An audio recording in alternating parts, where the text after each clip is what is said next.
Alrighty, one thing you're either going to love or you're going to hate about Spanish 2 is la gramática, the grammar. Now, there is going to be quite a bit of it because we are in Spanish 2, so more advanced Spanish than Spanish 1. And in order to move on to Spanish 3 or just know Spanish in general, it is super important that you understand the grammar of it all and how to write things with accents, conjugate verbs, indirect object pronouns, things like that. So think of English class, how you learn all those components of it, direct object, commands, all that, and then put it into Spanish. So it's harder. I get it. It definitely is. But this notebook is meant to keep all of those notes in one place and hopefully help you better understand what it is that I'm wanting you to know.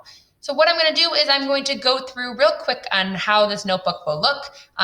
You're just going to put a photo or meme that represents the Spanish grammar here just to make grammar a little bit more fun for you. Make sure you type your name in the correct box, and then you're going to go to the instructions. Notice, oh my gosh, this is the best meme ever. If you don't get it, let me know. But each tab right here, just like in our vocab notebooks, leads you to the slide that it is. These are the major grammar components that we're going to learn. If I need to add any in, it'll be under miscellaneous grammar.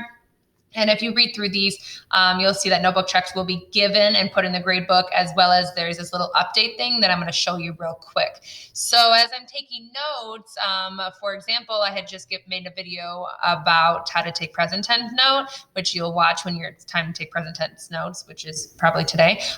You're going to type it into the boxes as you take notes, what you need to know and what you need to remember. For ones that have like a big underline, just delete it and write what it is. If you like the underline, because you remember that, you can just put the underline little symbol and start writing that there. I'm gonna undo that because last thing I want is for you to get this. Anywhere where it says click to add text, you can add some extra examples as it will go through.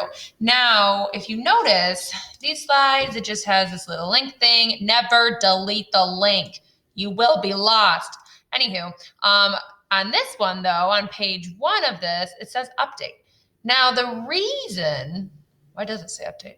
I don't know. But the reason, this is the one I was supposed to have update. The reason it says update, what the heck did I write? Whatever, you're working me through, is because I wrote something on my end that I want you to know or made a little change. The thing is, if you update it, let's see what it does. It takes a second. So something changed right here, right? And then it's going to change the format. I will never change anything that you've already written because if I were to type something and then you update it, it deletes it. And we don't want that. So only update when I tell you to. But notice here, I'm like, okay, guys, everyone update slide 5 because we haven't filled it out yet. And I want you to add something into it. So you're going to press the update. And then what comes up here is, this is important, I want you to know, right? And then we can fill it in from there. So if the page is already done, I won't have you update unless I want you to copy my notes word for word. But besides that, that should explain that all. That was a fun video. All right, reach out with questions. I need a good ending. What's my ending gonna be? Okay.